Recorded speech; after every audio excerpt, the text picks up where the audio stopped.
Hello, everybody, and welcome to this Slowcast on December the 2nd, 2015.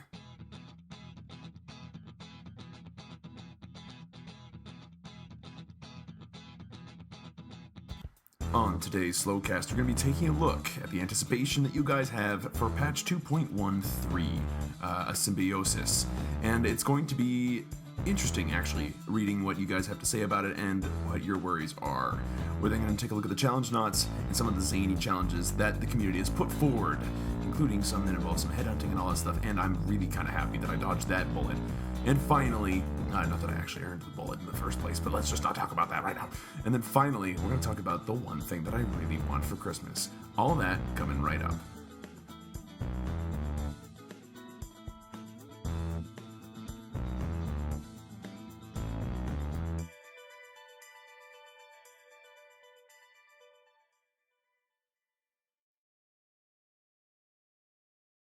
And hello, everybody. I hope everybody's doing fantastically. If you guys couldn't tell, me, not so much. I've come down with something of a cold. So, yeah, if I sound a little bit weird, that's why.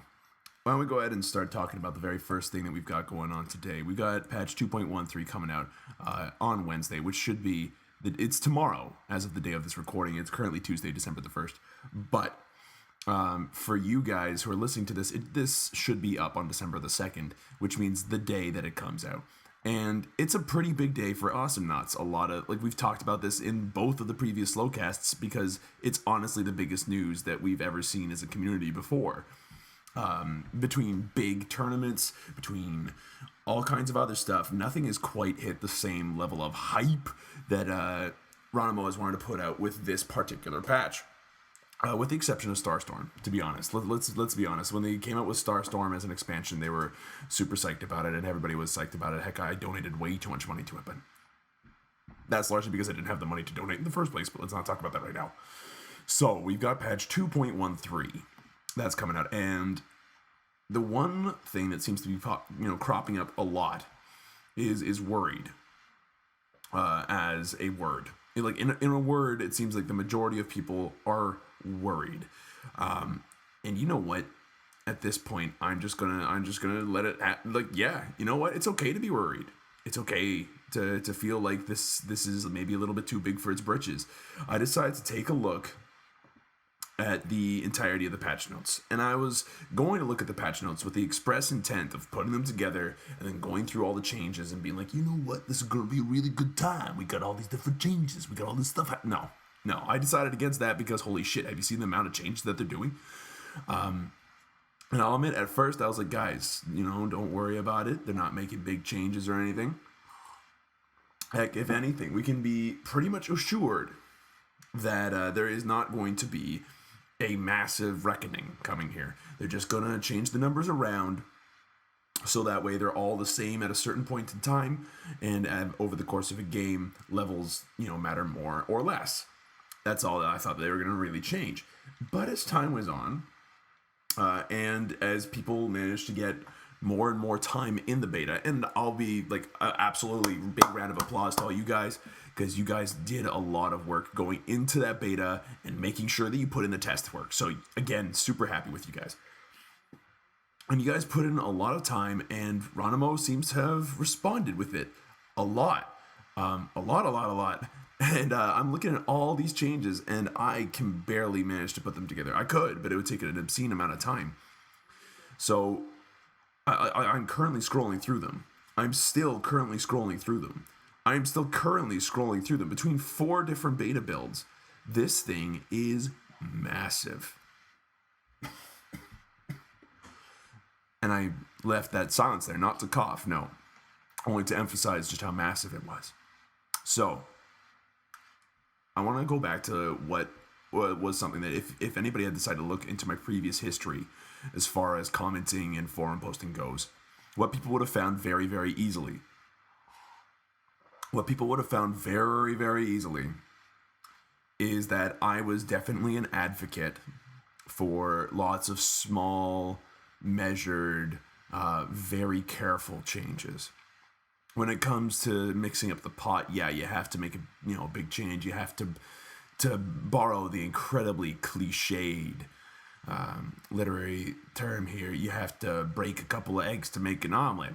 But it just because you're going around wrangling some bowls and mashing them together to make some solar crab burger knockoffs in this particular thematic case, doesn't mean that we're necessarily all doing the right things. Because although we're taking we're taking those eggs and we're smashing them together and we're trying to make something new out of it, we've got all this other stuff going on.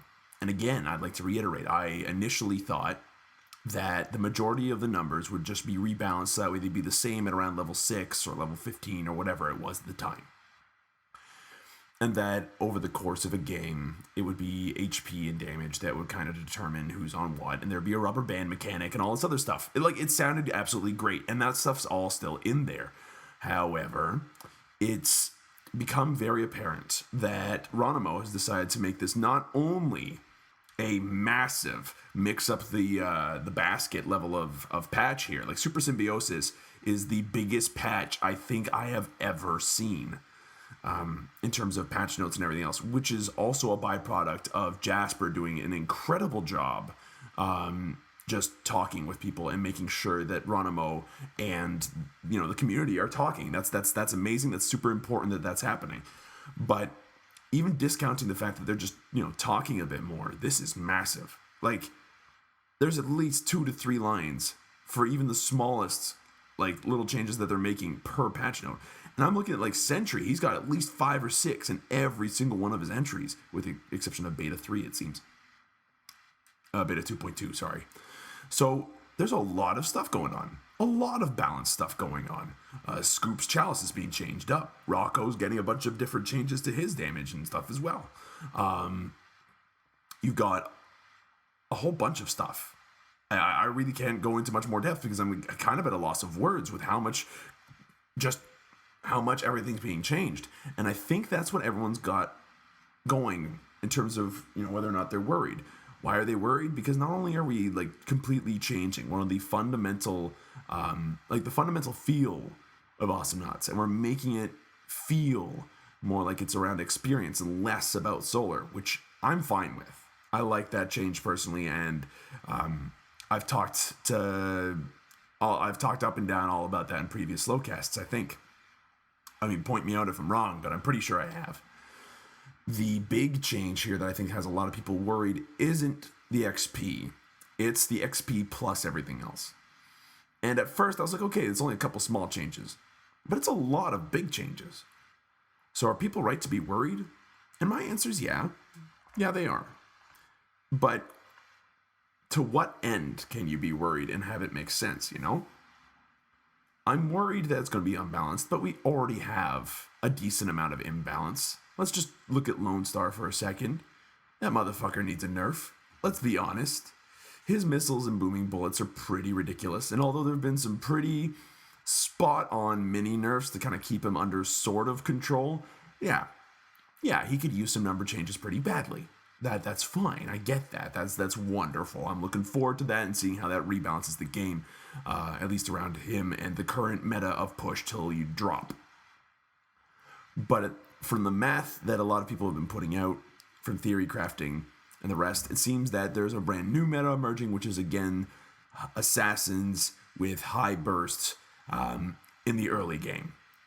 And we've seen that before. That was a pretty powerful meta for a long time. As far as I'm concerned, that's probably been the meta the longest out of any other meta that there's been in Awesomenauts ever. So, we've been there, done that. So is this going to really mix things up? Yeah, it is. Outside of a couple of nerfs where there needed to be, I don't think that there needed to be many other changes. Slow and steady. Do one thing at a time. Make sure you don't go crazy overboard. But there's a lot of stuff going on here. And when you start tinkering with a lot of little things, being able to find the one thing that went wrong becomes more and more difficult. This can apply to balance, though in this case I think it'll be okay-ish. It should be simple to balance after this patch. But it could also apply to just basic mechanics of the programming. If you have too many moving programs, you're going to get some incredibly funny interactions. For instance, now that Scoop has an upgrade that actually works, his Holy Cup is now like a team-based, I don't know, like whenever he heals everyone around him sort of thing. What's that going to do for balance? What's that going to do for glitches and stuff? Like when he uses that, is that going to cause him to randomly explode or something? I don't know. And that's going to be the weird part, because we are going to have a very hard time finding out when all the code starts to interact properly together. Despite all the beta testing that we've done as a group of people, as a community, there's no way to know for sure until it hits live, and everybody else who isn't particularly who doesn't know about the beta, who doesn't really care about going to the beta and actually testing it and going through all the different variations and all that stuff, who only wants the beta to kind of demo what the forward part is. And let me just get this out of the way. Those people can bite me. But in some cases, if they do it like literally just to kind of go, oh, I've got the beta, well, look at me, I'm special. Well, it's like, no, bud. When you got the beta, you got to use it properly. When you give it power, you must be responsible with it. Spider-Man up in this bitch. So what does that mean for the game? Well, the game's going to have a funny period for a few weeks after this patch hits. And are you right to be worried? I think so. But is it going to be the end of the world? No. Because if there's one thing that this patch is going to do very well, I think it's going to set us up to be able to fix problems very quickly afterwards. And we'll talk about that after the break.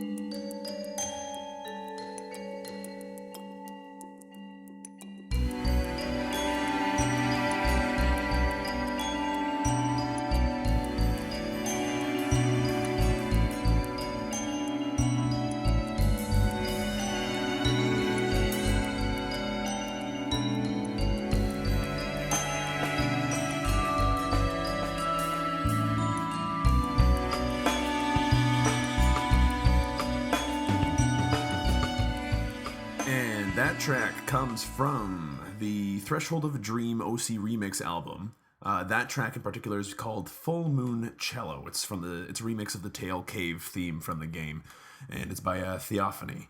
It's a wonderful, calm, almost melancholy piece of music that uses a lot of different kinds of percussion and strings to really kind of back them up as an emotional current, really, for the journey that it starts you on. And I think that makes a lot of sense, considering that the Tail Cave is kind of the beginning of what is probably one of my favorite video games of all time. All right, so before the break, I talked about how it seems like things are pretty dark and a little bit worrisome, at least as far as Awesomenauts goes with this patch. And how I said that, you have every right to be a little bit worried, because I'm going to agree with you now. There's a lot of stuff going on. However, I did also say that there's light at the end of the tunnel. And I think in this case, the light is not necessarily that we can change things, because let's be honest, by the time you guys hear this, things are the way things are for this patch. But if there's one thing that this patch allows us to do, is it allows us to look at things and go, you know what, I want this to change, and then to be able to do that quickly. Let's take a hypothetical situation where this might be a real situation, actually. But let's take the hypothetical situation that Froggy G is suddenly too powerful again, and he's doing way too much damage early on in the game. Now, the good news is that under the new system, it's easy to change. With the old system, what you'd have to do is go into his Splash Dash and actually change the base damage of his Splash Dash, and then change the damage of his other upgrades in order to compensate for the sudden lack of damage. Like, you still want his late game to be as strong as it is, let's say, but his early game was too much.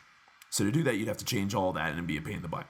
Now, the good news is that if you want to absolutely change his early game damage, you just go into his dash and you tweak that down a certain amount, okay?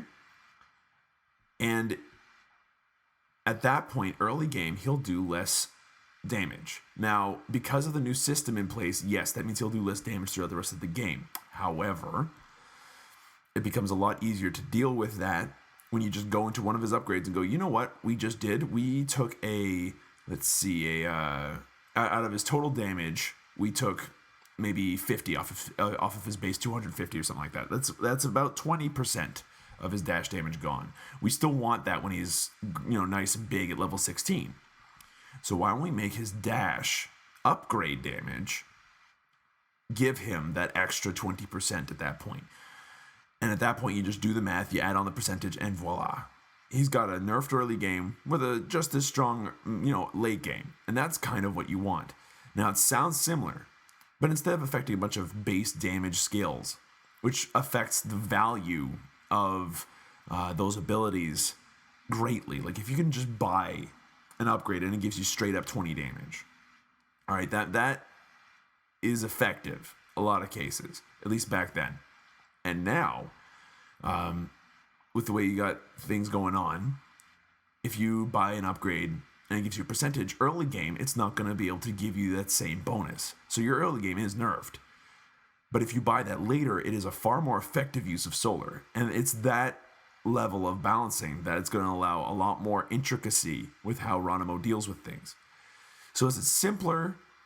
Sort of. And I guess I should retract what I said earlier. It's not necessarily simpler. What it is, however, is more interesting, and more importantly, it's far more fine-tuned. And that's going to allow for a much more functional, much more important, and much more effective balance later on down the line. Even if we do not look at that specific idea, and when we look at something else, even if we look at something else, you can find similar veins of ideology going through there. Like, if you need to bump up someone's late game, you just make those damage upgrades worth a tiny bit more. Their early game is still the same. And if they buy those damage upgrades early, it's not really going to give them that much of a bonus because they're percentage based now. But later on, when your base damage is strong enough, then that damage upgrade is going to be a much stronger upgrade, and it's going to be worth far more than it would have been if you had bought it earlier on. It will have buffed their late game without really affecting their early game that much. And it's being able to have those dials and those knobs and those abilities that Ronimo was really looking for in this patch, I think. So, are we right to be worried? Yes. But is there no way to fix this?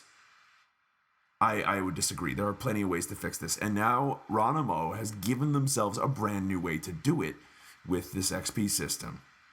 So you guys are going to have to, try this one out for me, because I'll be honest with you. I don't get a computer till the 16th. Yeah, the 16th, late on the 16th, as far as Canada would be concerned. And this is killing me because we're only like 2 weeks away. I want to be home where I can get that computer right away. But for now, guys, don't wig out. Don't be upset. Keep it cool. And remember that now that we have this system in place, there are more options for us that we can work with in order to fix everything.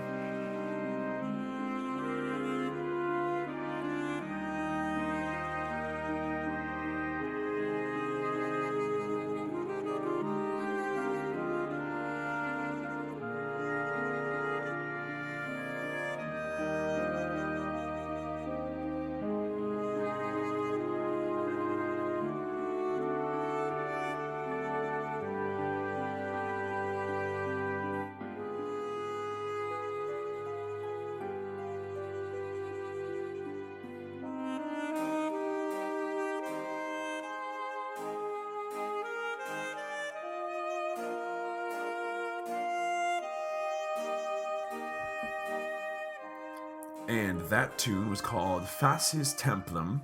It's a Face Shrine remix from, again, the same album, Threshold of a Dream, from, again, the same game, Link's Awakening DX, for the Game Boy Color from way back when. This particular remix was done by an artist called Prophetic, with a K at the end.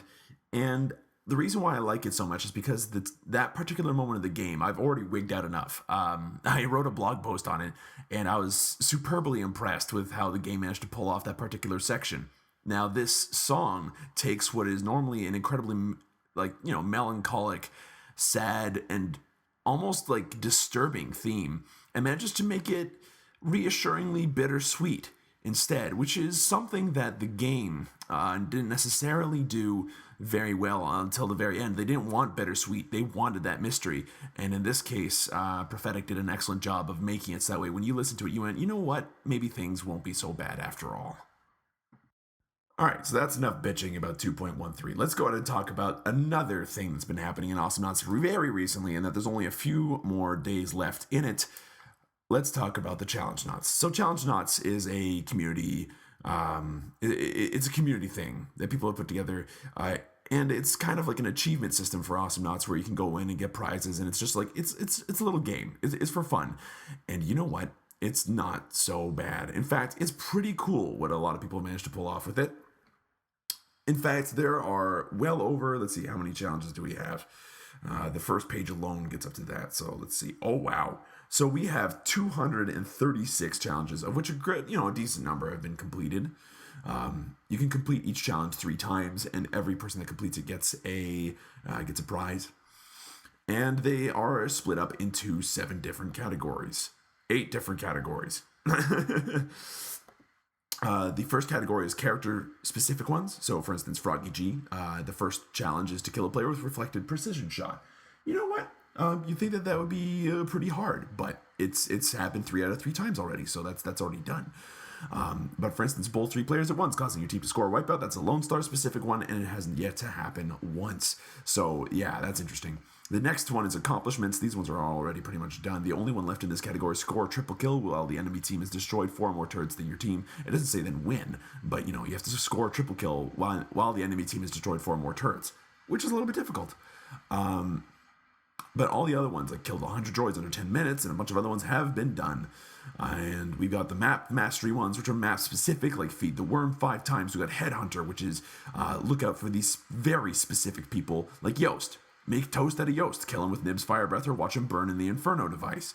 So you specifically have to find Yost online and then kill him with fire, which sounds hilarious when I put it that way. Another one that hasn't been done yet is kill a player with the squid emblem while playing as Admiral Swiggins. So those are specific headhunting ones. You got teamwork ones, of which my favorite one is probably Become Awesome while playing as ESC Rocco, Nariachi Na, and Disco Voltar. It has yet to happen once, apparently. We've got custom games ones, which are not very large, and of which there's only 1 left that hasn't been done yet. We've got create a challenge ones, where if you donate enough, you can actually create your own challenge to add to the pile of them. And then you've got your bounty ones. And the bounty ones are very specifically looking for certain characters in the community, like Cannoli, for instance, or Speed, the guy that's been doing the 3D Awesomenauts, and killing them. So what is this? Because I'm looking at this and I'm going, this is amazing. This is fantastic. Like, poor Coon is on the bounty hunting one and on the headhunter one. So he's got a bounty on his head and he's being headhunted. You have to kill Ron McCoo Coon after leaving a special message, and then on top of that you got his headhunter one, which is playing as a spooky character, kill Coon in a hidden area. So wait, does not count? Is not spooky? Because if that works, then I'm sure the Coon will die a couple of times to that at least. Hey, that would be a tip that would work out. But I think that it has to be Wicked Coco. Wicked Coco would probably be the one to do it. So you've got a lot of different ideas. Oh wait, there's also Ghost Vinny. Ghost Vinny could do that. Ghost Vinny could definitely do that. So yeah, you have a couple of different creepy ones that you can use to kill Coon off there. And in fact, you can do a 2-for-1 there. And neither of those have been really picked up. So what do I think about Challengenauts? I think that's really awesome. And I think as a community idea, it's fantastic.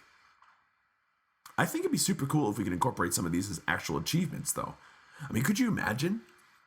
Like, more character-specific achievements. Like, I love the character-specific ones that they've already put into the game with Na, and like spit out this many weedlings, or play as Coco and get across the map in this amount of time. But imagine it's like, get a max range hammer with scoop that it gets like 2 different people at the same time. Like the Hammer of Justice, or the Hammer from the Heavens, or something like that. I don't know. Come up with your own nerdy thing and stuff it in there. Use Leon to turn invisible and run away from what should have been certain death or something like that, and then it's like all for one and one for himself or something like that. Like, you could put in some more character achievements like this, and I think that this is a great resource. Like, get a double kill with scissor throw. That's pretty cool. As Dragon Hunter Ksenia, kill Nibs while she is breathing fire. I mean, that one's a little bit too specific and requires money to actually do, which is, I guess, unfortunate. But some of these are really, really cool. I love them. And if there's one thing I'm particularly pleased about, it's the fact that by the time I get back, no one will be trying to get to kill me with the score double kill on 2 players of the Golden Duck emblem. They'll just be trying to kill me because I've got a Golden Duck. And that's it. I'm not sure if that makes me feel any better. In fact, I think that makes me feel worse. It's like you guys don't even need an excuse to kill me. You just want to kill me. You know what? I'm done talking about this. Challengenauts is cool, but stop trying to kill me, okay? And be nice to Kuhn. Kuhn does not deserve the hate that he's about to receive for this. Oh, and please be nicer to Fabian when he's on doing his streams, because that poor guy has not been having a good time. Apparently, people have to like snipe and kill him, and that's already been done 3 times. We don't need any more than that. Please, thank you.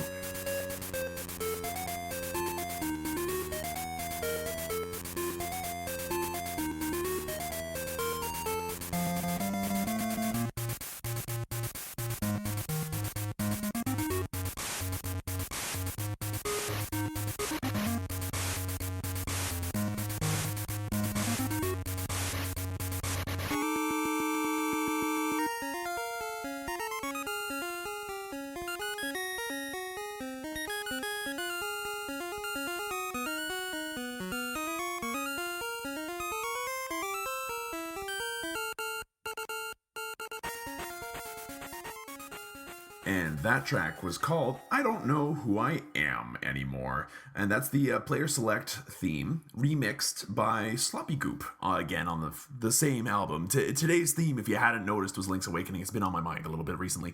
And this particular remix is neat, because not only does it start off with just the Player Select screen, where it's like do do do do do do, like it does the main theme to Zelda, which you get in every single Player Select, but on top of that, what's cool about Link's Awakening is that they have a bunch of little secret hidden melodies in there, like Easter eggs. And over the course of the game, you come across a couple of other extra hidden themes, and in the code for the game, depending on whether or not you're playing the English version or the Japanese version or the German version, you can put in certain codes to get different themes. And what's cool, what Sloppy Goop did, is they put all the themes together into one remix. And although at points it gets very strange, I think it's one of the most interesting tracks on the entire album, bar none. It's really, really quite cool. Okay, so what do I want for Christmas? Well, we're already pretty far into this podcast, and I don't want to bore you guys for too long, so we'll just stick to my top 5 things. And the reason why this comes up is because my mom recently sent me an email, and it was titled urgent, urgent Christmas list. And inside the email, she said, I need your Christmas list right the fuck now. P.S. I do mean right now. Love, Mom. And I said, you know what? That sounds like a great plan. So I sent her a quick list, and that was that. But I realized that there's a couple things that Mom can't quite get me for Christmas. And so for those of you who celebrate Christmas, welcome for sticking around. For those who don't, it's been great. I'll see you guys another time. Jokes aside, what do I want for Christmas? Well, let's stick with the bottom one. The first thing that I want for Christmas, the fifth most thing I want for Christmas is a teleporter. And the reason that I want a teleporter is quite simply because it would be awesome to be able to just kind of go home and be like, hey, I'm going to use this desktop and it's mine now. And I'm going to use it and it's going to be fantastic. And then I'll go back to England to work. Unfortunately, that's not how that works. And yeah, that's not happening. Number 4, I would love if I could take this Clunk miniature that I've got now, and if I could just take the time to go over it with a paintbrush and make it look really nice. And you know what? I think that's on my own time. I think that I owe that to myself to make this Clunk miniature look as good as possible. I'll show you guys that as soon as I get access to my computer, which brings me to number 3. I want December 16th to be right now, because as soon as I go home, there's a laptop waiting for me. And as soon as there's a laptop waiting for me, oh my God, I cannot wait to be able to make videos with you guys again. Which brings me to number 2. Yes, number 2. Guys, I miss Awesomenauts. I miss Awesome so bad. The fact that you guys get to play everything and I have to kind of sit on the sidelines and kind of just wait and watch makes me a sad, sad man. And I cannot wait to be able to look at that sadness and go, you know what, sadness? That's enough of your shit, okay? I'm going to make you sit down.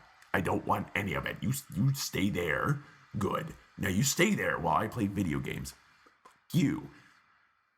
And number one thing that I would love to have on my list, but it just will not happen, is an unlimited supply of tortellini.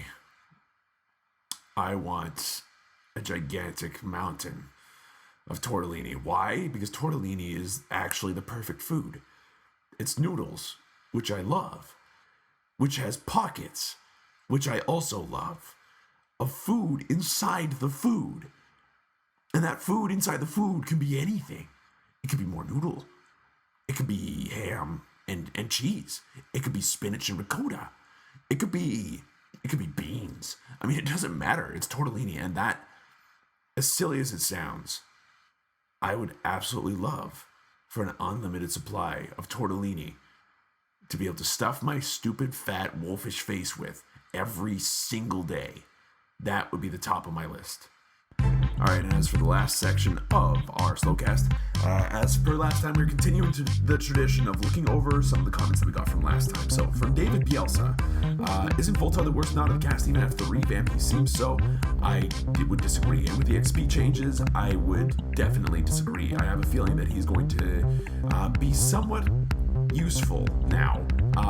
And he was already okay before. Like, he was in a good casual spot, but with the changes that's been done to him in terms of the XP system, I have a feeling that he'll actually be quite frightening, depending on who's behind the wheel. So we'll see how Voltar does. You'll have to tell me.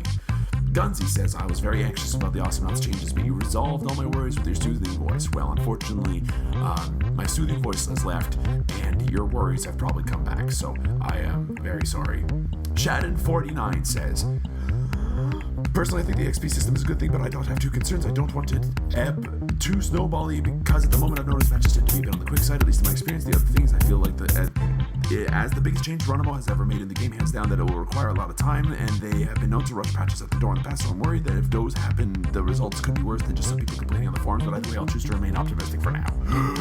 Wow. You need some periods in there. But all things considered, again, your worries are founded. It is a massive patch, and the more that time has gone on and the more stuff I've seen change, the more I've been kind of on your side with that. But I think that he's got the right idea. Shannon, you remain optimistic. You do your thing. You're wonderful. You're a majestic beast. And finally, Ringman. I dragged my desktop to China just for gaming. Is Iris set for 220 volts? And you know what? I wish I could tell you the answer, but I don't know. Even if I did know, the cost of shipping that motherfucker would be way too high. So I'm gonna have to say pass, and I'll do the best with what I've got. If I've got a bunch of extra money to burn later down the road, I can ship Iris then. But for now, Iris is gonna have to stay in. Is gonna have to be my Canadian goalpost. You're just gonna have to stay there and count the points for me while I'm gone. And that's the end of our program for today. Thank you very much, everyone, for listening. If you enjoyed this, please leave a like. If you didn't, leave a dislike. You know how that works. Share it with your coworkers, friends, and all that stuff if you think someone else should listen to it. And I hope to see you guys in the next one. If you guys would like to hear me talk about anything in particular, please let me know in the comments section as well. And I'll be happy to read them and either work with them or answer those questions later on down the line. One more time, thank you everybody so much for listening. And I love you all. And in case if I don't do another one, Merry Christmas. Happy holidays. That stuff.